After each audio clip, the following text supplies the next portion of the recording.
And so now talk about the transmission. Now, yes, this lady has ignored all these stages.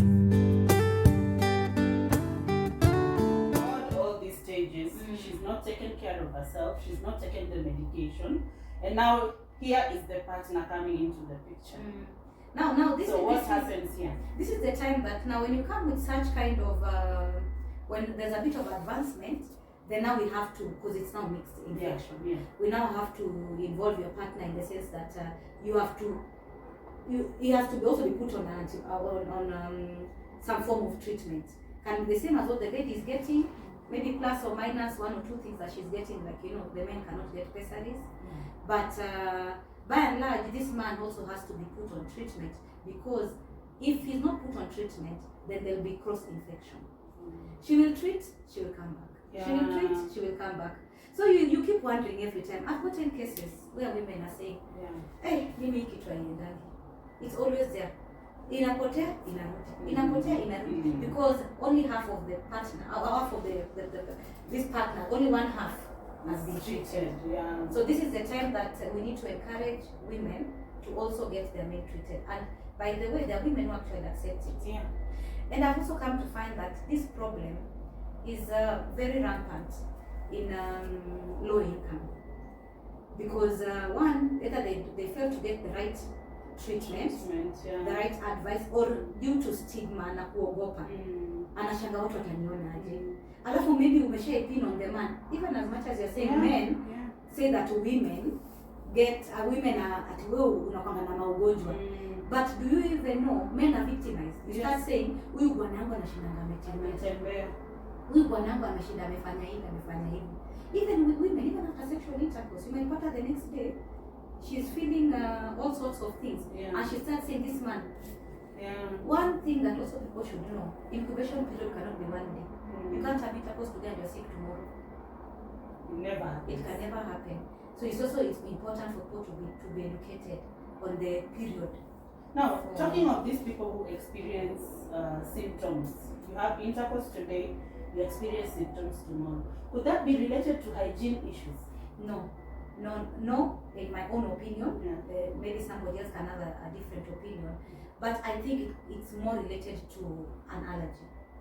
You could be allergic. You could actually be allergic to semen. To the semen, yeah? You can actually be allergic to latex. So that's why unapata watch after the next day. There are women who have intercourse today, and within 6-7 hours they're already having a serious rash. Serious rash. That is outright latex intolerance.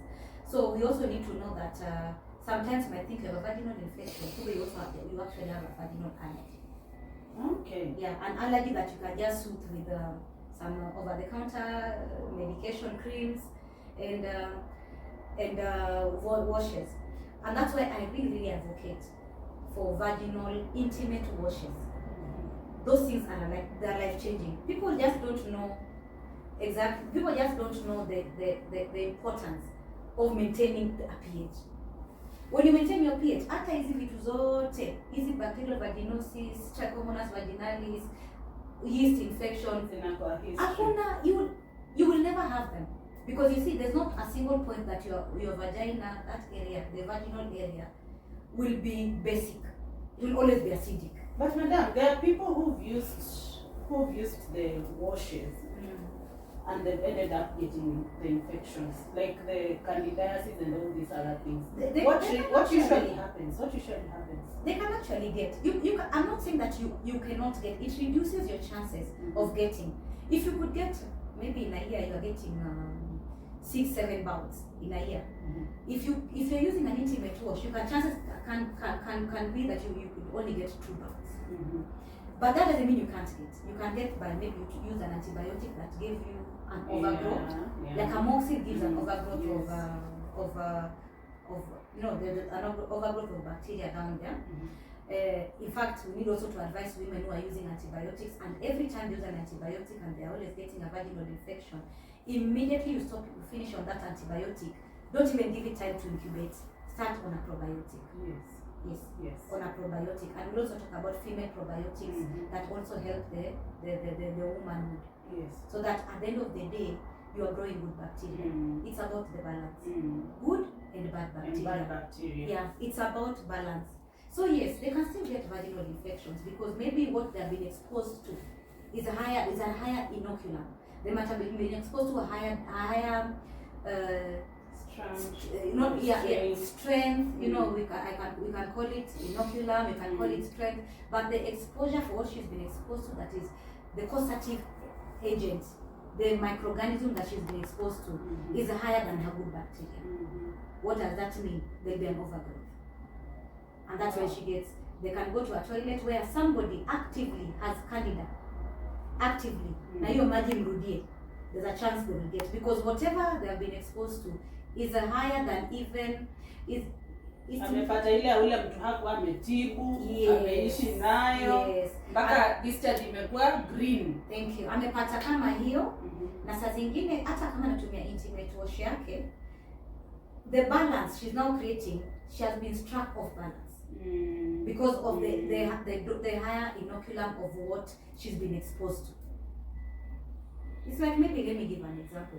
Like I don't know if that's a good example. Like maybe people when you're drinking alcohol. Yes. You see sometimes ulikunywa jana.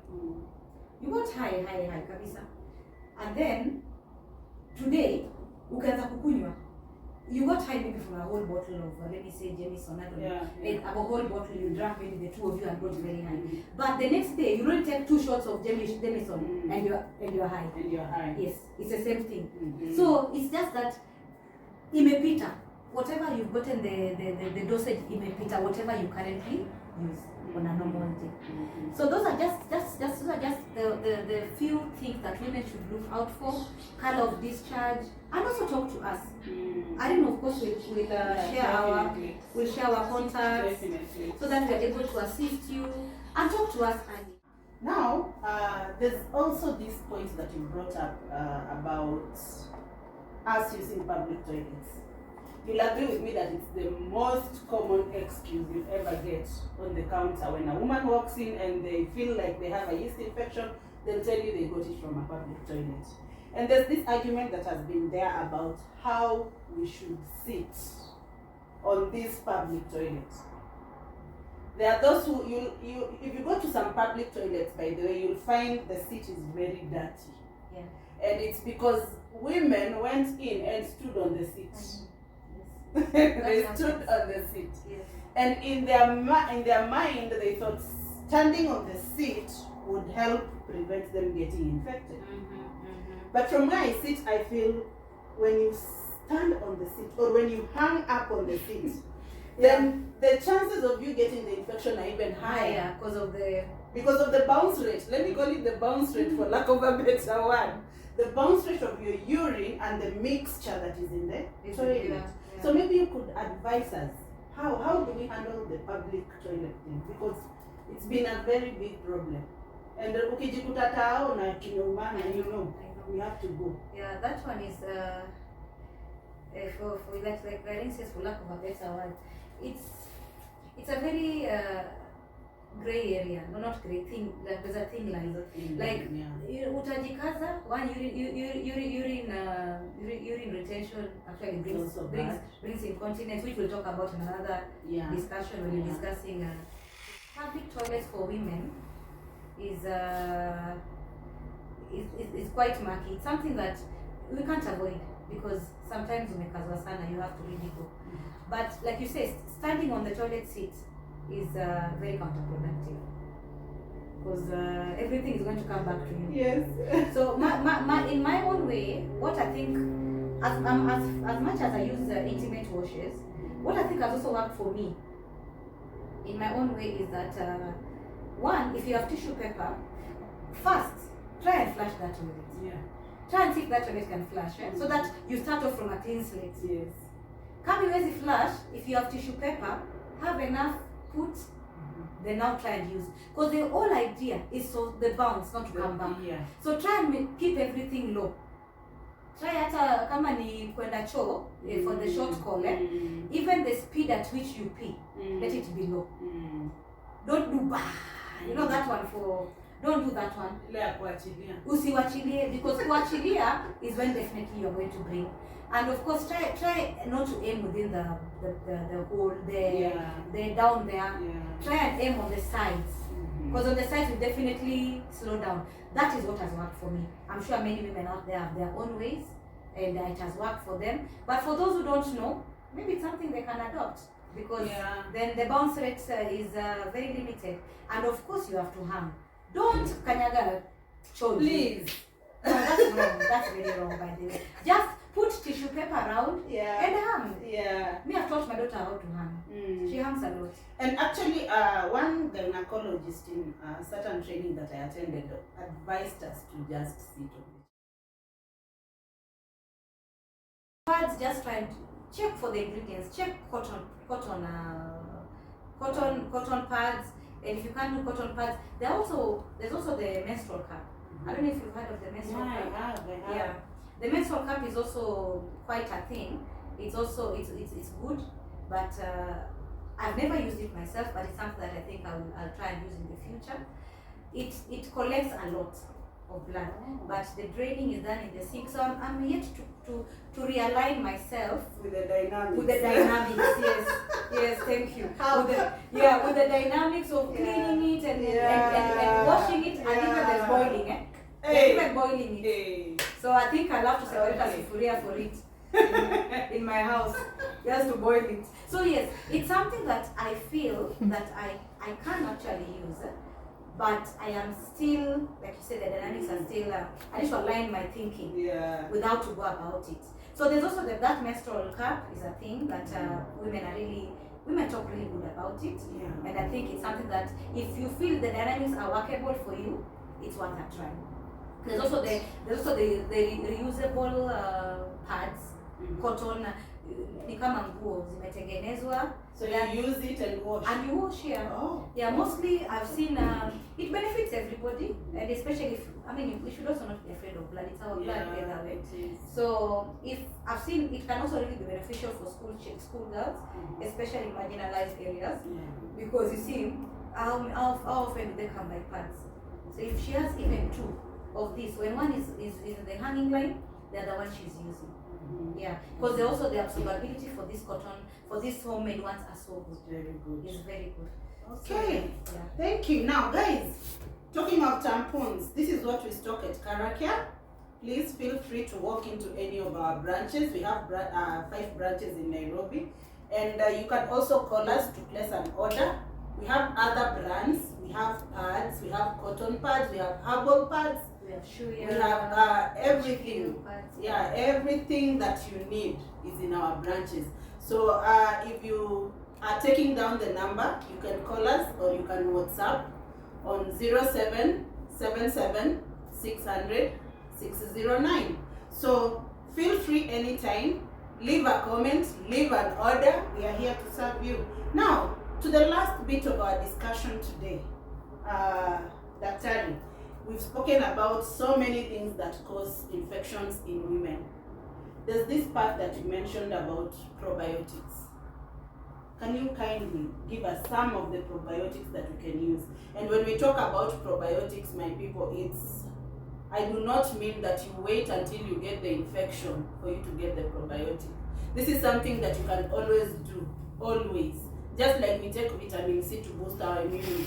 You can always put yourself on a regimen of probiotics to ensure that down there, good bacteria is growing. So kindly, take us through the probiotics that we need.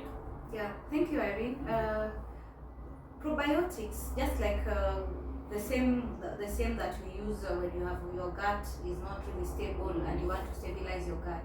It's the same way. It's the same concept that we take probiotics to assist us support our vaginal area. What the probiotics do? They just make sure that you don't have an overgrowth of bad bacteria, especially for women who keep getting vaginal infections. No matter what you do, you keep getting vaginal infections. You keep, the intimate wash is quite good, but like you said, there are 1 or 2 women that will respond, but there will be that a small bit that still gives them a problem. So if you keep getting vaginal infections, my recommendation would be go on a probiotic. It's a 30-day probiotic. You can even go up to 3 months, and then use a vaginal wash, and then see from there. Because maybe then your problem could now not be localized. Then now maybe now your problem is maybe, like you said, hormonal and all that, and you need to correct a different aspect that will then correct this aspect. Okay. Yeah. Okay. So guys, you heard it from our director here, who is also a very good medic when it comes to women health. And I'd like to welcome all of you on board on this podcast. It's something we've started and it's going to continue. And we will expect you to participate. We will also be holding live TikTok talk shows so that you can be able to talk to us. Tunataka kusikia sauti zenyu. We want to hear what your challenges are. We may not be able to cover everything, but you may be able to enable us cover everything that you want to know. So the probiotics that she's mentioned, like cranberry, like uricine, you can always find them in our shops. And there's Avalite Femiflora also. You can always find them in our shops. And like I said, if you're not able to get to the shops, we are online.